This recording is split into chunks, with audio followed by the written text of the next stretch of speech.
Bom dia a todos, espero que estejam bem dispostos. Pastor Jorge, gosto em vê-lo aqui. Olá, Sandra também. Com certeza as boas-vindas serão feitas, mas não evitei a olhar para vocês. Estou contente particularmente porque já tinha saudades da chuva. Eu acho que vocês também tinham. Nós tivemos um outubro muito parecido com um agosto, não é? E acho que ficamos felizes quando vemos as barragens a começar a encher e os rios a receber água. É incrível com o que é que nós hoje em dia ficamos contentes, aquilo que antes era um incómodo. E eu particularmente estou contente por estar convosco, por ter a lição de podermos partilhar esta semana. Esta lição foi uma lição realmente muito bonita. E sabem, eu tive uma professora, já quando trabalhava, a doutora Maria Augusta Lopes, trabalhou comigo na Publicadora, ela é da Igreja de Cascais e foi professora muitos anos até ser chefe de redação da Publicadora.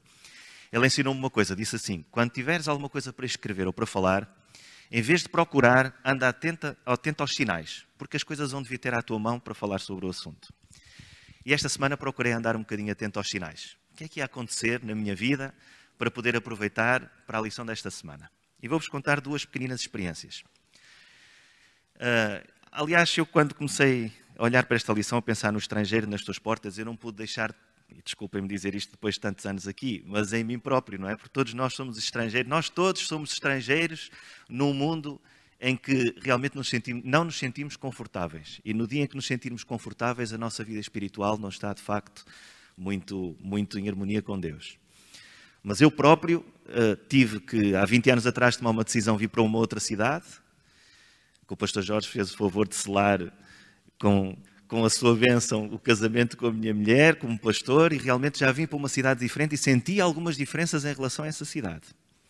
No clima, nas pessoas, não na igreja, porque esta igreja de facto acolhe muito bem e sempre me senti aqui muito amado, mas é uma mudança muito grande. Quando a gente tem que fazer uma mudança, muitos estão a olhar para mim e a dizer: tu estás a falar de contente, porque eu vejo aqui pessoas que vieram da África, pessoas que vieram do Brasil, e o que é isso, vir do Porto para aqui? É muito difícil, não pensem que é fácil, porque realmente as duas cidades não têm muito a ver uma com a outra. Mas há pessoas que sofrem muito com esses assuntos e as pessoas precisam de falar. Nós vivemos num mundo em que cada vez mais sentimos que as pessoas não se abrem umas com as outras, mas elas precisam de falar. E esta semana o meu testemunho é esse.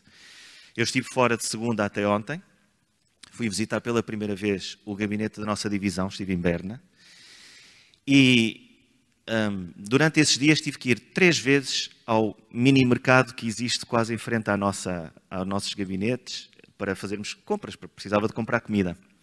Primeira vez que fui lá, estava um jovem. Hoje em dia nós sabemos que mais ou menos as pessoas já não conseguimos definir pela sua aparência de onde é que elas são. E isso para mim é uma coisa boa, porque isso significa que as pessoas estão misturadas, já não existe muito aquela noção de que aquela raça pertence àquele país, ou que aquele tipo de cor ou de olhos é dali. Eu acho uma coisa boa que o mundo se misture, porque isso permite que as pessoas contactem mais umas com as outras e que deixem de ter estes estereótipos. Mas mesmo assim nós sabemos que as coisas ainda são desta forma. Eu cheguei a primeira vez ao pagar à caixa e estava lá um jovem com a pele bastante mais escura do que a minha, que também sou muito branquinho, não é muito difícil, e com os olhos muito claros. E não é propriamente, os olhos verdes, não é propriamente o que nós esperamos de um suíço. Portanto, à partida, eu percebi que ele não seria suíço, ou então não seria descendente de suíços. Paguei, saí, desejei boa tarde, fui-me embora. Voltei no dia seguinte, ou 2 dias depois, não me recordo agora, acho que foi na quarta-feira já.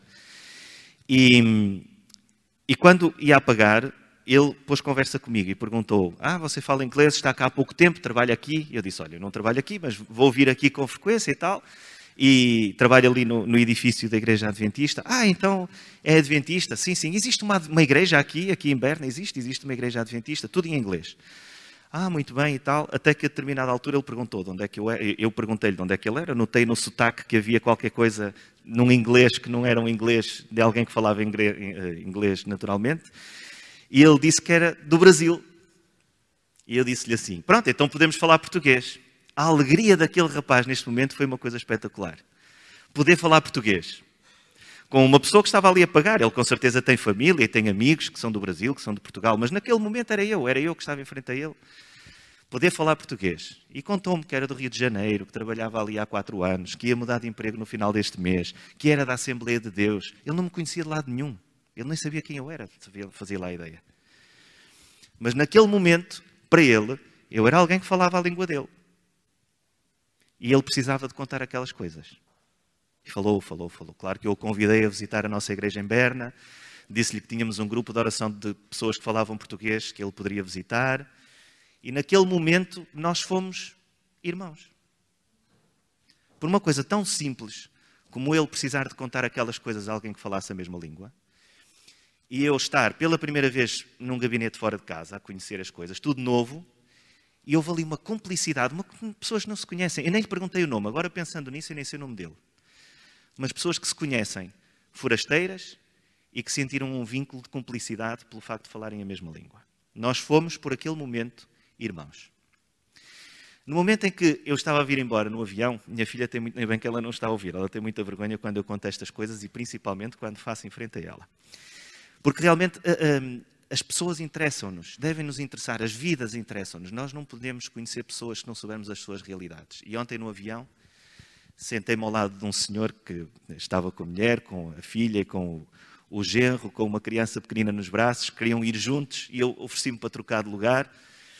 Eu sei que agora, hoje em dia, não se deve fazer estas coisas porque tem que assinalar o sítio onde a gente está, mas olhem, eu fiz. E eles foram todos juntos, eu sentei-me e comecei a falar com o senhor. Ele disse-me, eu já vivo aqui em Genebra há não sei quantos anos, não me recordo bem há muito tempo, mas há muito tempo. E digo-lhe uma coisa, falta-me pouco tempo para a reforma, porque eu só quero voltar para o Douro. Ele vivia numa casinha, conseguiu construir, junto ao Rio Douro, junto para a Régua, e disse que a filha ia ficar a viver lá, que ele desejava voltar porque tinha saudade, principalmente das pessoas, porque apesar de trabalhar e de ganhar a sua vida lá, nunca tinha sentido verdadeiramente que pertencia àquele lugar. Muitos anos, e ele acaba por dizer que nunca tinha sentido que pertencia àquele lugar. Estas histórias, já sabem onde é que eu estou a querer chegar com a lição desta semana, mas isto ensina-nos 3 coisas, para mim, que são tão evidentes nesta lição. É possível que uma pessoa esteja muito tempo num lugar sem nunca sentir que pertence. É possível que as pessoas que pertencem a esse lugar, pelo menos façam o mínimo para receber bem. E a terceira coisa, as pessoas realmente precisam de falar.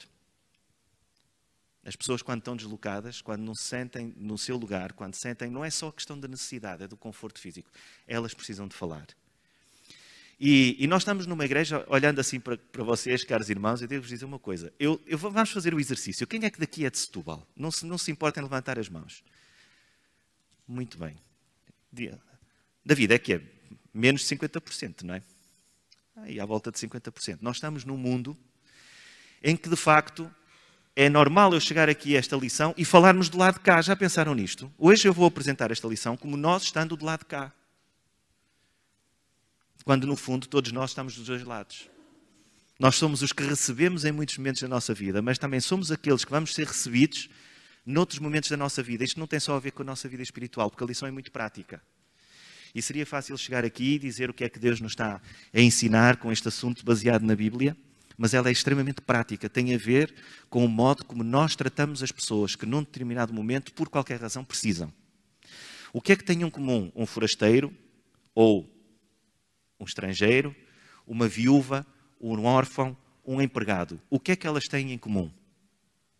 Se nós formos ver bem, e até podíamos dizer outros grupos de pessoas, mas estes são os que falam a lição.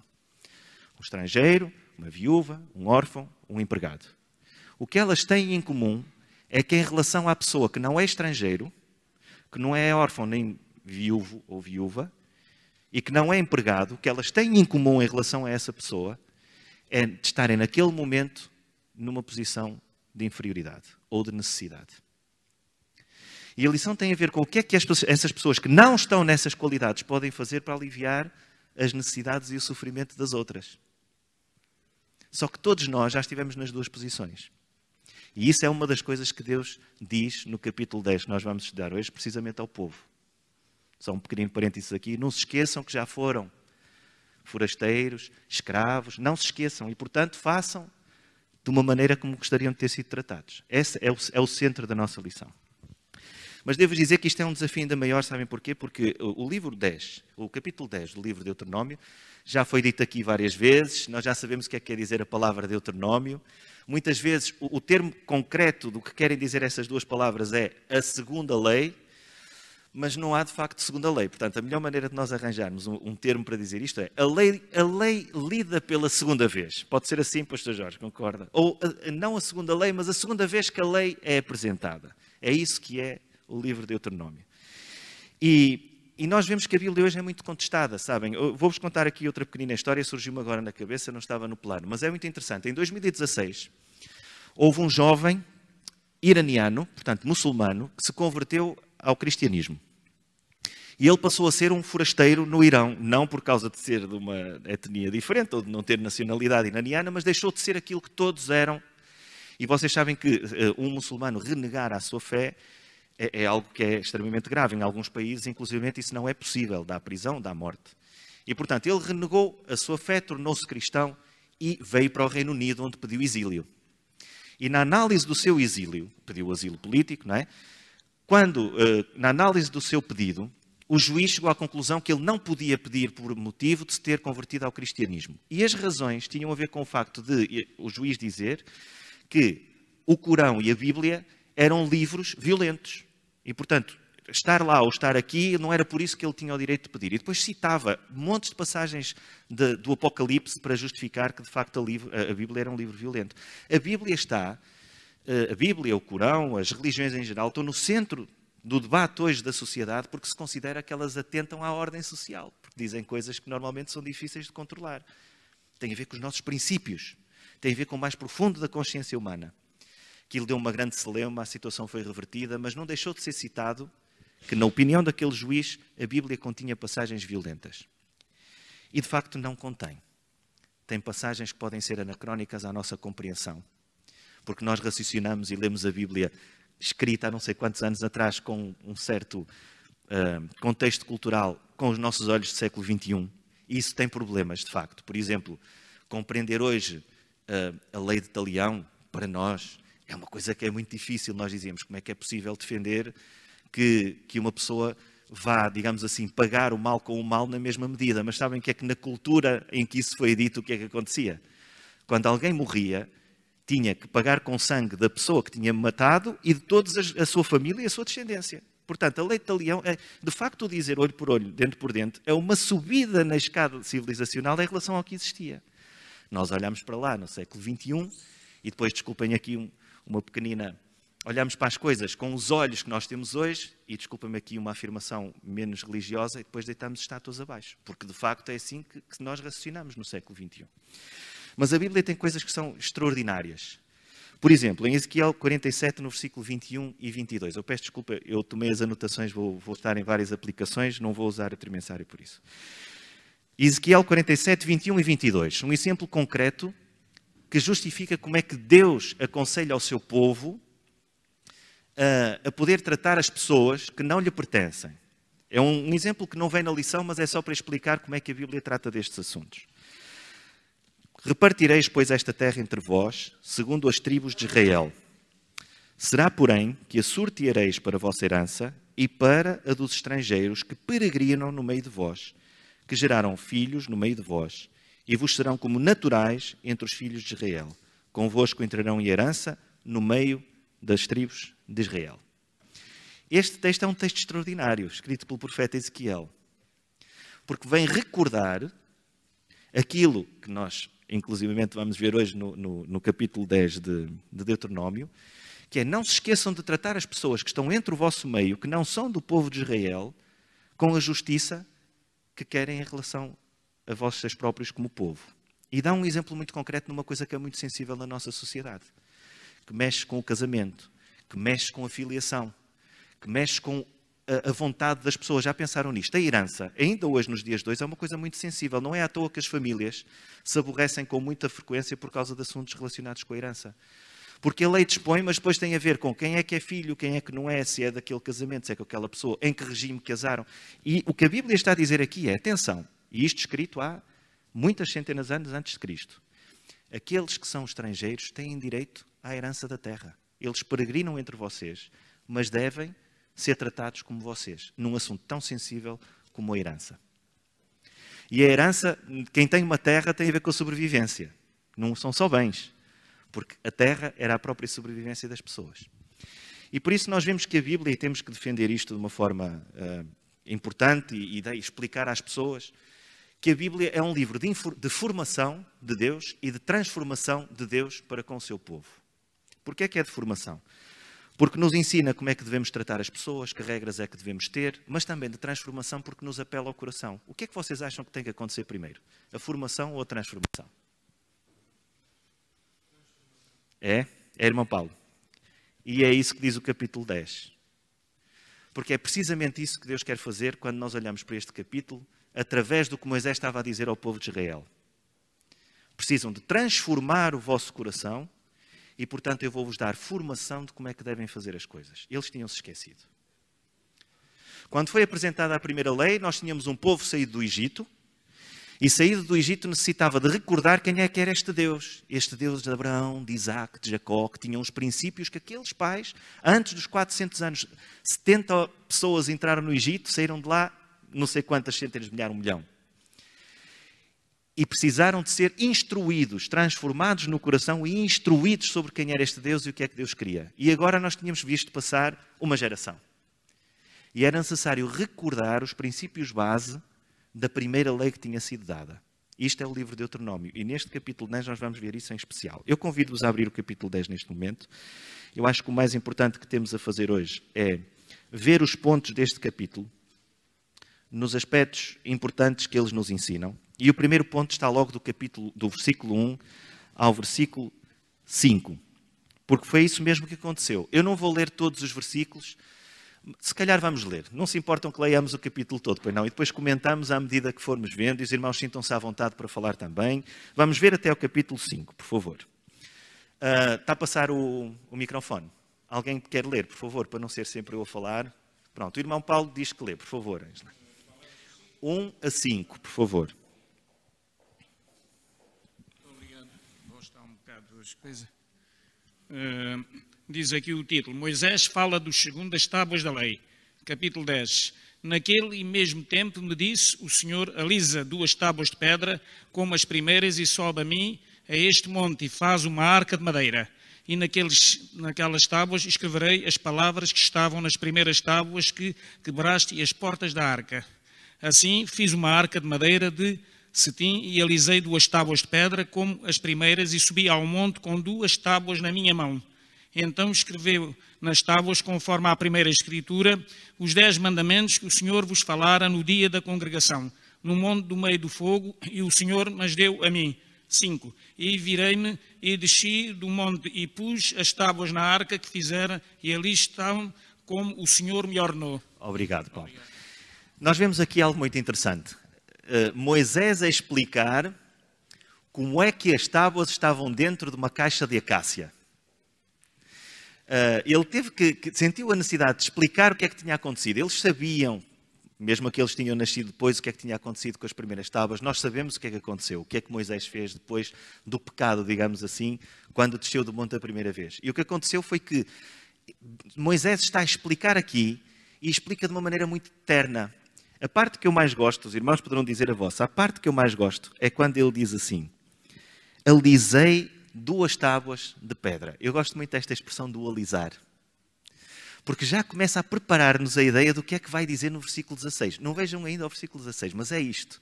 Alisar. Havia um filósofo do século XVIII, que chamava-se David Hume. Ele dizia que nós, quando nascíamos, éramos como tábuas em que a experiência da nossa vida ia escrever. Nós, para ele, não é bem assim. Havia outros que diziam coisas diferentes, mas ele dizia que nós éramos como tábuas, dizia que nós nascíamos praticamente todos iguais. E depois, as nossas experiências de vida é que iam escrevendo naquilo que era a nossa folha ou a nossa tábua, se vocês preferirem. E este texto começa precisamente assim. Moisés alisou umas tábuas que não podiam ser roufenhas para se poder ler o que lá está escrito. E foi o próprio Deus, com o seu dedo, que escreveu novamente aquilo que tinha sido partido. E essa imagem é muito importante, a nossa lição fala-nos nisso. Essa imagem do partir é muito importante porque mostrou ao povo, revelou, mostrou por uma ilustração. Às vezes nós precisamos de ver as coisas para as compreendermos. Aquele partir das tábuas, o que é que representou, queridos irmãos? Eu não sei se Moisés fez isso inspirado pelo Espírito Santo, se raciocinou como líder na forma de demonstrar, mas chegou cá abaixo e viu o povo em apostasia. Em vez de esperar pela lei, estavam em apostasia. E então quebrou as tábuas. Que sinal é que isso deu ao povo? Isto parece demasiado duro, não é? As tábuas escritas pelo dedo de Deus serem quebradas. Que sinal é que isto deu ao povo? Se Moisés tivesse chegado lá naquele dia e lhes tivesse dito, olhem, a lei era esta, infelizmente o povo apostatou, mas olha, aqui temos a lei, Deus vai nos perdoar, o efeito tinha sido o mesmo. As tábuas estavam lá. Tinha sido o mesmo o efeito? Não tinha havido uma diferença, com certeza absoluta, naquilo que era o relacionamento entre Deus e o povo, de que Moisés era o oráculo. Era ele que vinha falar em nome de Deus. Se ele dissesse, as tábuas estão aqui, Deus já perdoou, vamos em frente. Era a mesma coisa? Não eram. Porque tinha-se quebrado o quê? O que é que as tábuas significavam?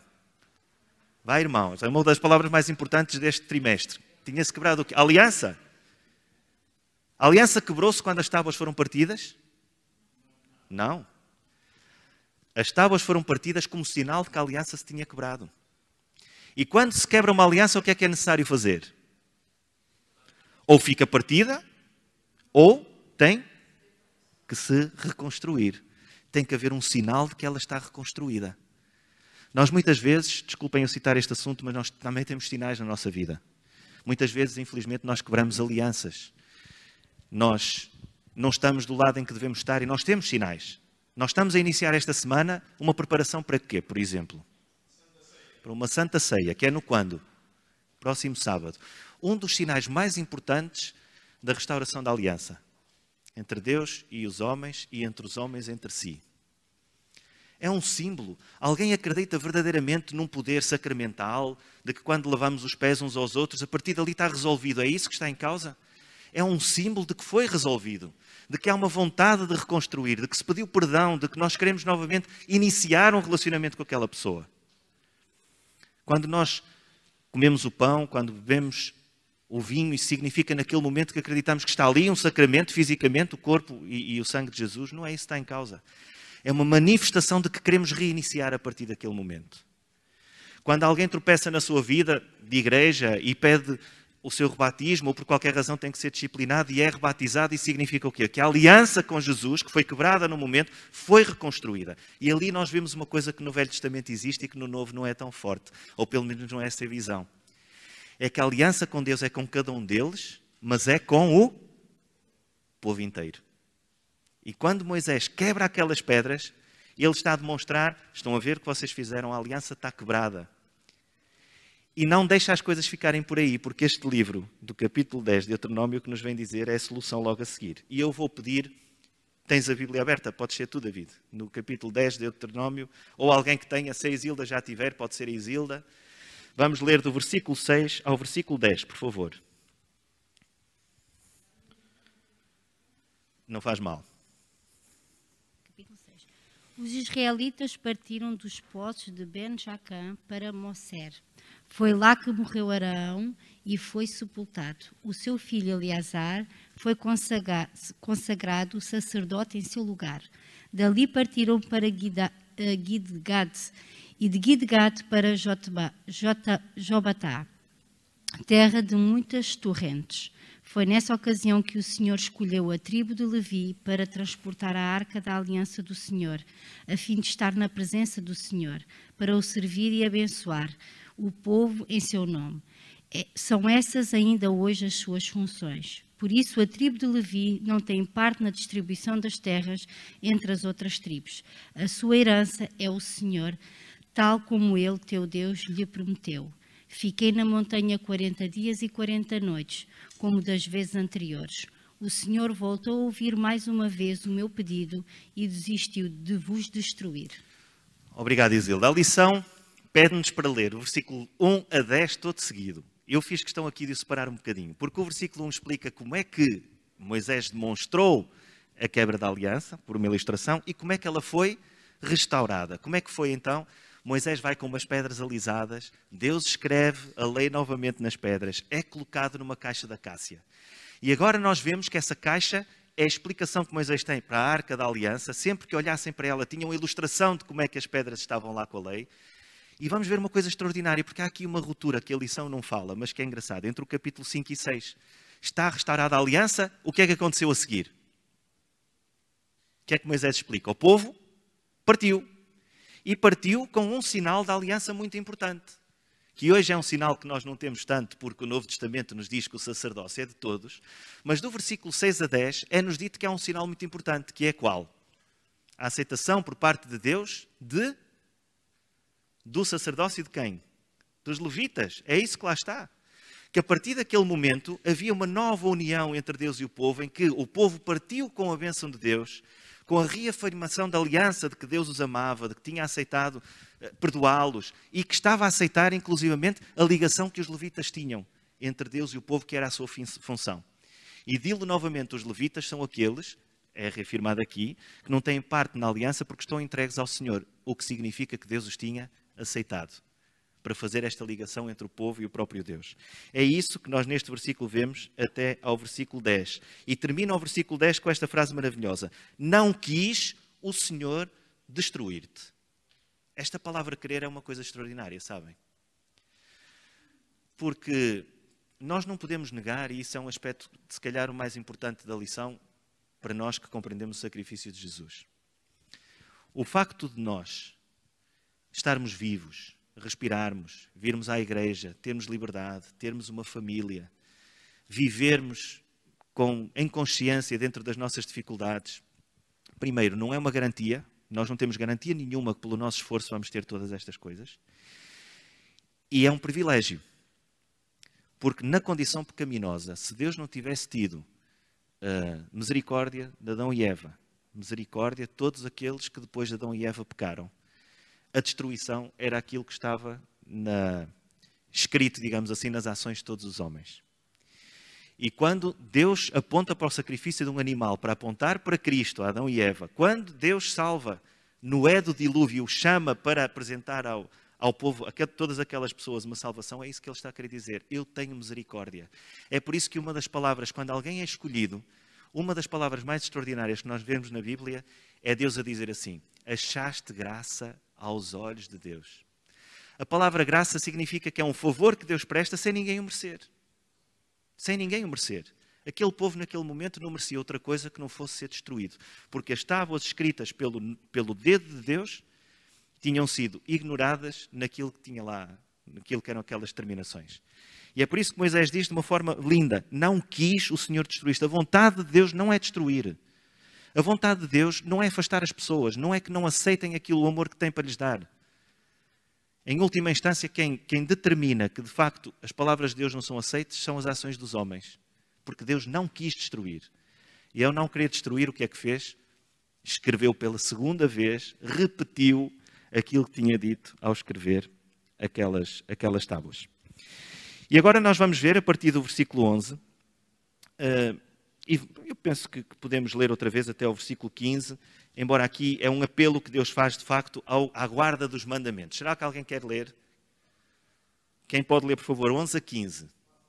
Obrigado, irmão Zé Mário. Não se importa? 11 ao versículo 15. Vamos ver o convite que Deus vai voltar a fazer ao povo. Porém o Senhor me disse: levanta-te, põe-te a caminho diante do povo, para que entre e possua a terra que sob juramento prometi dar a seus pais. Agora, pois, ó Israel, que é que o Senhor requer de ti?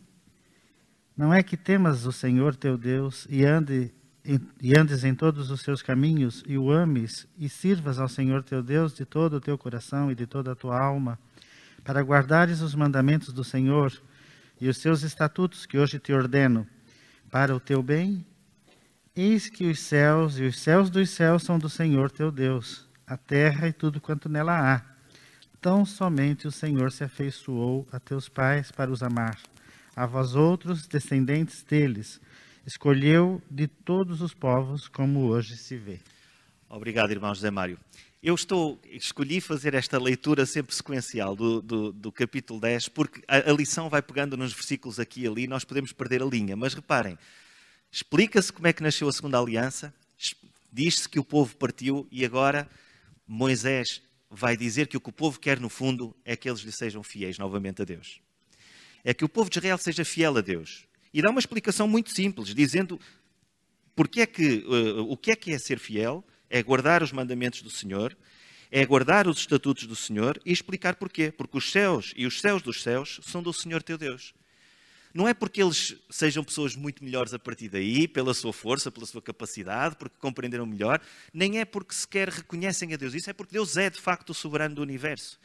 E então, se Deus é o soberano, que se lhes pediu e se lhes demonstrou que quer a sua afeição, aquilo que lhes diz é, para demonstrarem isso só têm que fazer uma coisa, guardar os meus mandamentos.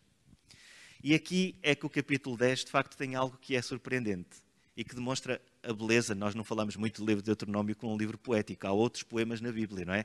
Provérbios, Salmos, lindíssimos, Eclesiastes. O livro de Deuteronômio, a tal segunda apresentação da lei, não parece ser um livro muito poético. Mas Deus, através de Moisés, vai escolher o ponto em que eles podem demonstrar como é que guardam os mandamentos. E este é o ponto central da nossa lição relativamente à questão dos estrangeiros e dos órfãos e viúvas.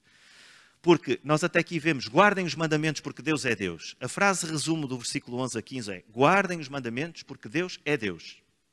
É uma frase definitiva se nós resumirmos assim. E agora vamos dizer em quê? E Deus podia ter escolhido muita coisa para apelar ao coração destas pessoas para guardarem os mandamentos. Podia ter recordado os 10 mandamentos. Podia ter citado um deles em específico. Mas Deus vai apelar a quê? Deus diz, eu sou um Deus misericordioso que não vos quis destruir como povo e, portanto, eu apelo a que vocês sejam misericordiosos com as outras pessoas. Isto é muito bonito, irmãos. A intenção do capítulo 10, em termos de sensibilizar o coração humano, é extraordinário. Deus começa a dizer, eu não vos destruí porque tenho misericórdia. Guardem os meus mandamentos. Sejam misericordiosos com os outros. Isto é de uma beleza extraordinária. E vai dizer, num versículo pequenino, muito rico, o versículo 16 é lindo. Circuncidai, pois, o prepúcio do vosso coração e não mais endureçais a vossa cerviz. Nós temos aqui 3 partes do corpo humano citadas num versículo com meia dúzia de palavras. Não sei quantas são, não contei. 3 partes do corpo humano. São imagens. Novamente a ilustração, são imagens. Aquele povo compreendia profundamente o sentido cultural, se calhar até sanitário, do que era a circuncisão. Eles sabiam o que era a circuncisão. Era o corte de uma parte da pele dos homens para que eles, a partir dali, ficassem assinalados como pertencendo a Deus. Isso é a circuncisão, correto? Estavam assinalados. O povo de Israel, os seus meninos, têm este sinal que dura a vida toda e que lhes fica na carne. É um sinal visível na sua carne. Infelizmente, este sinal foi usado ao longo de muito tempo para identificar os judeus. Imaginem, no momento em que foram perseguidos, o quão era difícil tentar esconder que se tinha este sinal. Porque ele fica na carne. É algo que não se apaga no que é visível. E através de uma imagem maravilhosa, Moisés vai contrapor o que é visível ao que é invisível.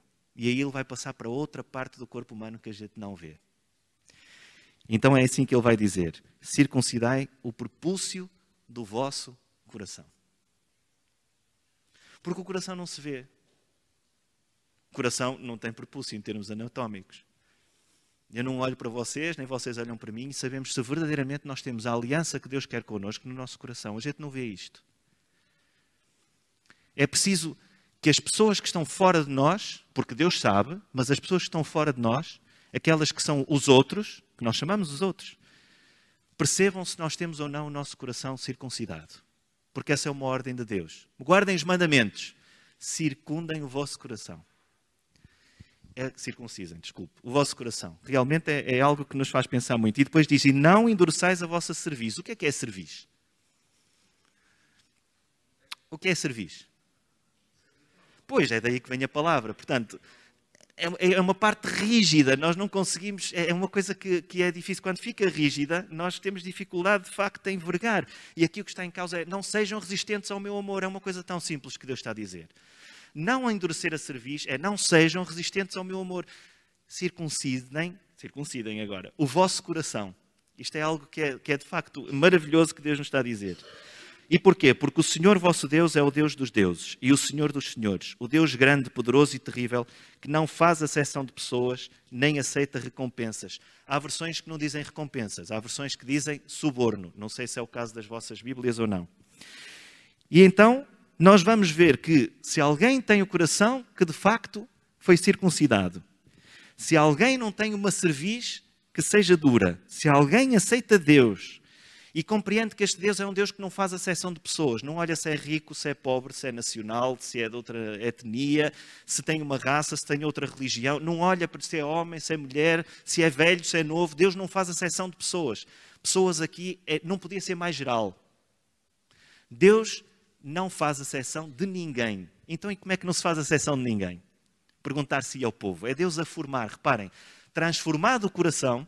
Eu preciso de formar este povo para compreender o que é que quer dizer não faz acepção de pessoas. Vamos pensar nas pessoas que mais facilmente o povo faria acepção. E quem são?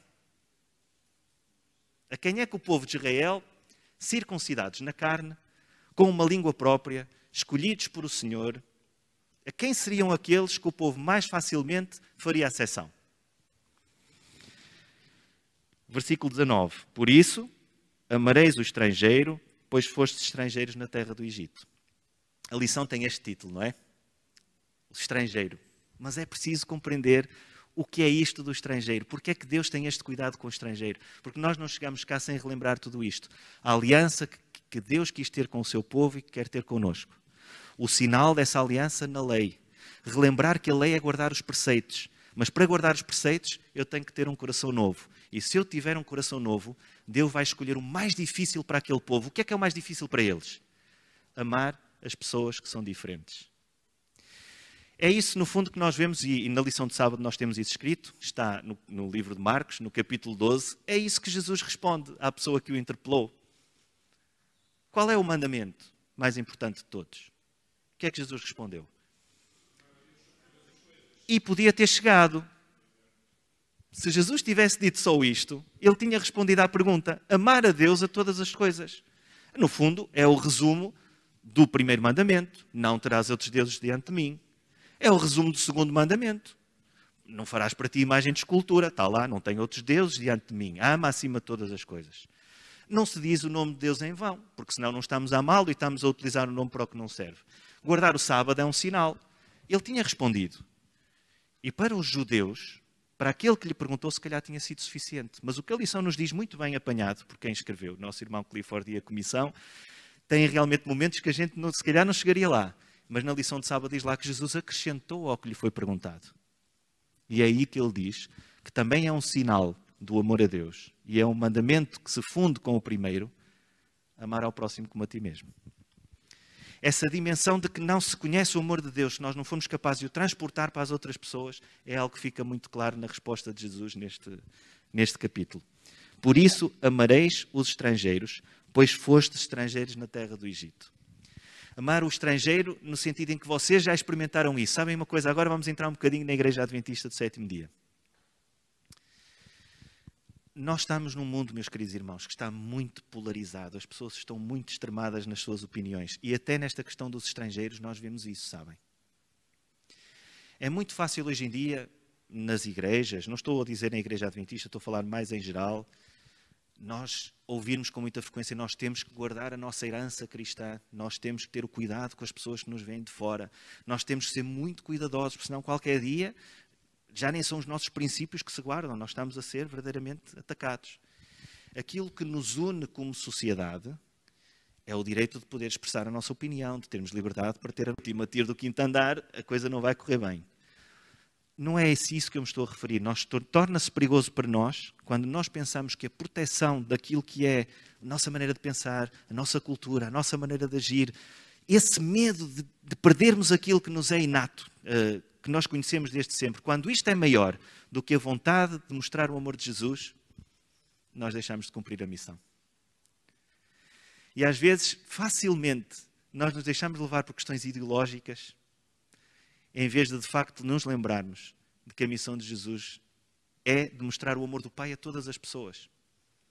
É por isso que quando nós vemos pessoas a vir de outras culturas, que estão nas nossas igrejas, sentam nos vossos bancos, que nós nos encontramos com elas na rua, nós temos que nos lembrar que essas pessoas, para além de merecerem o amor de Deus, porque são candidatas à salvação como eu, nasceram da semente de Adão e Eva como eu e como vocês, para além dessa questão da dignidade que elas têm já de si, para além disso, essas pessoas têm famílias.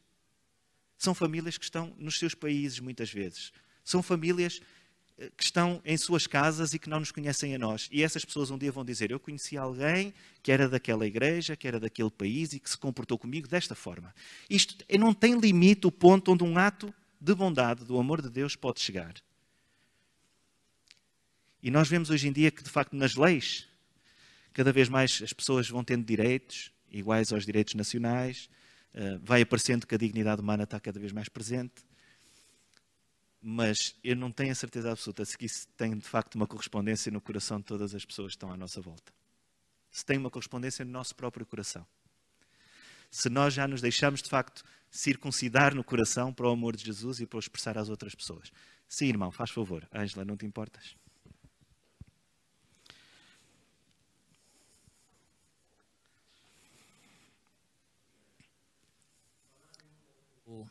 Dessa questão dos estrangeiros, Deus, quando dita para nós para que possamos amar os estrangeiros, é porque Deus sabe que todos nós, até certo ponto, somos estrangeiros, até na própria nossa terra. Digo isso falando da realidade, por exemplo, da Angola, que é o meu país de origem. Lá, as pessoas que são da capital, se tiverem que sair da capital para o interior, os natos do interior começam a tratar-lhes de estrangeiro e dizendo, vocês da capital dão-se de muito, exaltam-se muito, são assados, são cozidos, e até certo ponto acabam menosprezando. Muitas vezes, alguns que saem da capital acabam retornando mortos porque há aquela rivalidade, são envenenados, muitos são mesmo mortos assim fisicamente, a facadas, mas são pessoas que também são angolanos, são do mesmo país, só que por serem de cidades diferentes, acaba se dando essa situação. E eu acredito que em Portugal também não foge muito dessa situação, por exemplo, que se vive em Angola, que os que vivem numa determinada região, se forem para uma outra, mesmo dentro do mesmo país, também podem ser maltratados, podem ser mal vistos, e por aí fora. E eu penso que até mesmo os membros de uma família, por exemplo, um filho de um irmão que vai para a casa do tio, ele lá acaba se sentindo também estrangeiro, porque ele não faz parte daquele seio. Até que ele se enquadrar, vai levar um determinado tempo. O mesmo acontece com todos nós aqui. Hoje estamos aqui, por exemplo, hoje eu estou aqui em Portugal. Se continuar a viver aqui mais tempo, amanhã estarei me sentindo um português, porque estarei me enquadrando aos poucos nas raízes daquilo que eu encontrei, as raízes portuguesas. Obrigado. Irmão, obrigado, eu gostei muito da sua expressão de dizer que todos somos estrangeiros, porque é isso mesmo. Pelo menos neste mundo, todos nos devíamos sentir estrangeiros. Ângela, o David queria contribuir.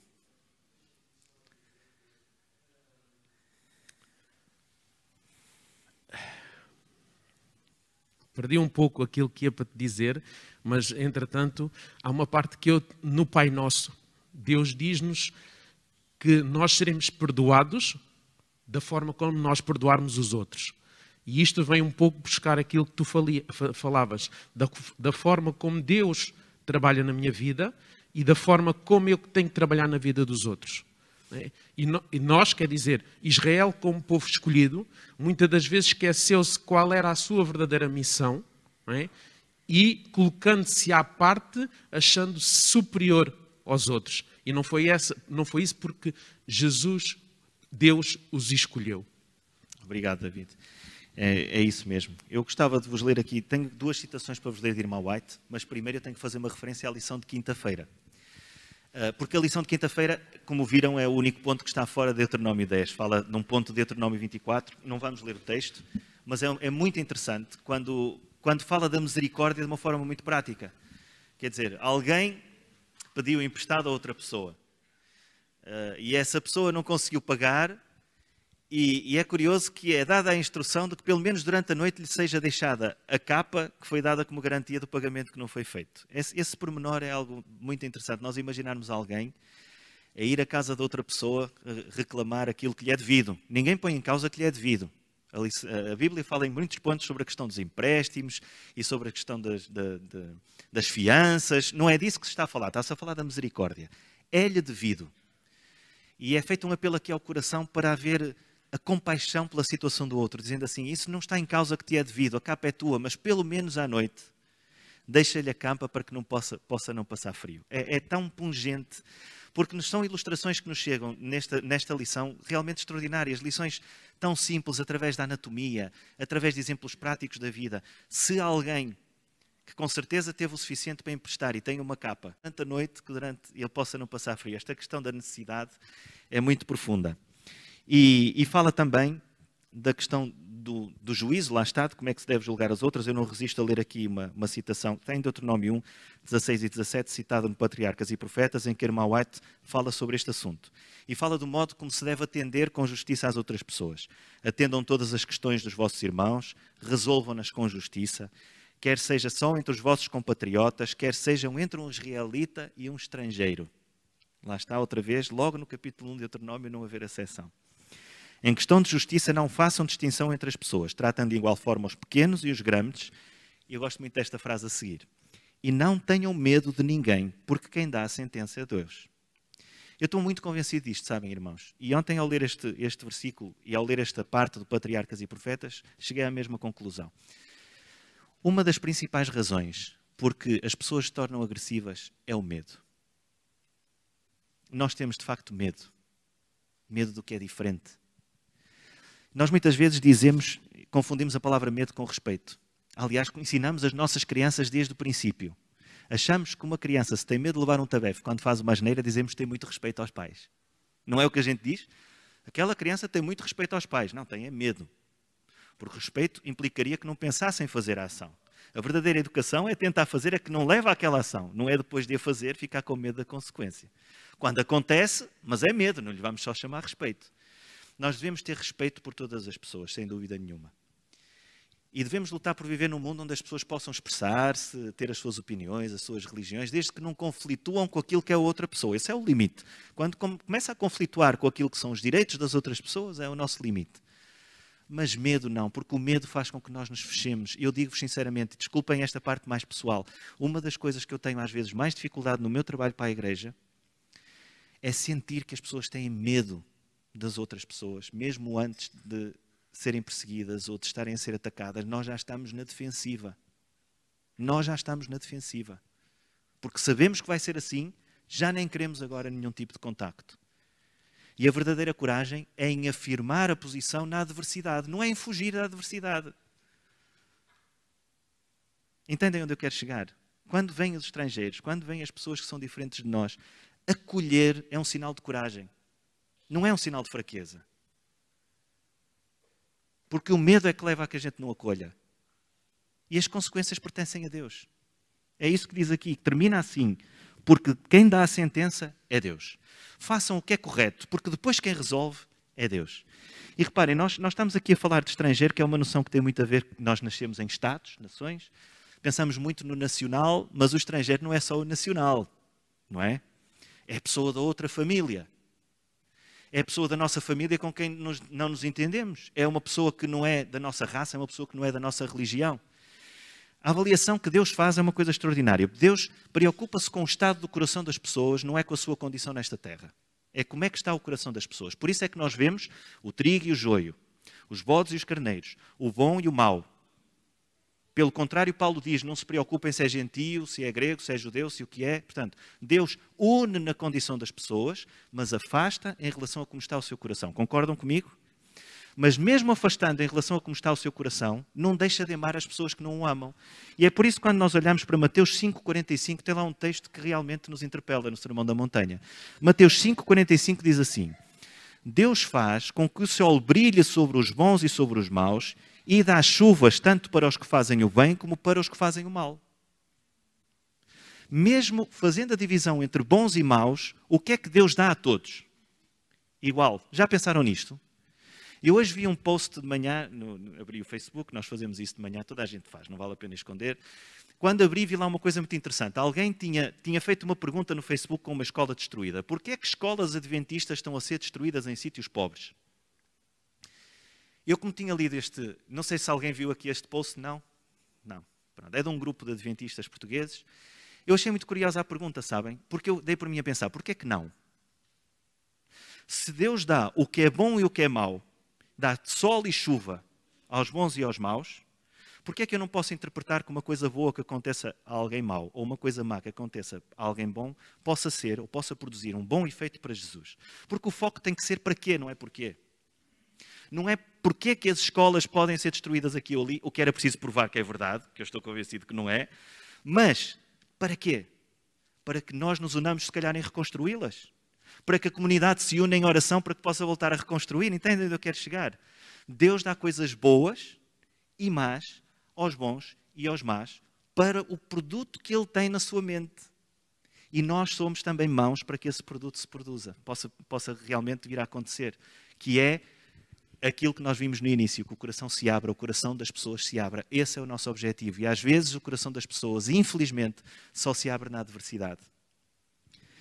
Gostaria de terminar, Ângela, eu penso que está na hora, já ultrapassei um bocadinho. Eu vou só terminar com uma citação maravilhosa que está nos comentários de Ellen White a esta lição. E foi por isso que com o telemóvel é mais fácil estar a andar aqui para a frente e para trás. Está no maior discurso de Cristo, na página 120, que é o dia de quarta-feira. Irmã White, no fundo, tem um resumo de tudo aquilo que tivemos aqui a dizer sobre o modo como tratar as outras pessoas. E ela diz assim: na vossa associação com os outros, coloquem-se no seu lugar.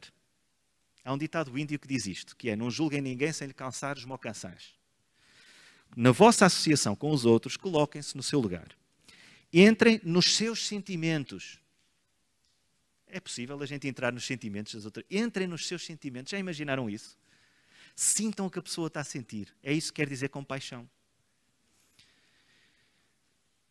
Entrem nos seus sentimentos, nas suas dificuldades, nas suas decepções, nas suas alegrias e tristezas. Sintam com as pessoas, sintamos com as pessoas. Identifiquem-se com eles. E depois, e agora cita Jesus, façam-lhes como se trocassem os lugares, desejavam que eles procedessem para convosco. Primeiro a identificação e depois a seguir a ação igual ao que gostaríamos que fosse feito. Esta é a verdadeira regra da honestidade. Esta é outra expressão da lei: amarás o teu próximo como a ti mesmo. Isto constitui a substância dos ensinos dos profetas. Quando nós ouvimos às vezes dizer que o Velho Testamento é duro, é agressivo, que demonstra um Deus que não é paternal, como ao Deus a quem Jesus chama paizinho, Irmã White diz que o amarás o próximo como a ti mesmo substancia os ensinos dos profetas. Se calhar nós andamos a ler um bocadinho mal, porque está lá tudo, desde sempre. Identificar-nos com os outros, agir como se fossem eles a agir para connosco. E termina ela: é um princípio do céu e desenvolver-se-á em todos quantos estiverem habilitados a participar da sua santa convivência. E aqui está a circuncisão do coração. Sabem, irmãos? É porque, para nós pessoalmente, e este é o último apelo que eu deixo, a forma como tratamos os outros, e principalmente os outros que estão em necessidade, mais do que o benefício que eles possam ter com a nossa ação, é o barómetro de como está o nosso coração em relação a Deus. É assim que termina Irmã White. Se de facto esta relação com os outros é ou não um modelo de como está o nosso relacionamento com Deus. E é este último apelo que eu deixo convosco. O maior discurso de Cristo, página 132, se quiserem ler o resto. Todo esse capítulo é lindíssimo. Obrigado a todos, um bom sábado. Espero que possamos guardar no nosso coração esta lição.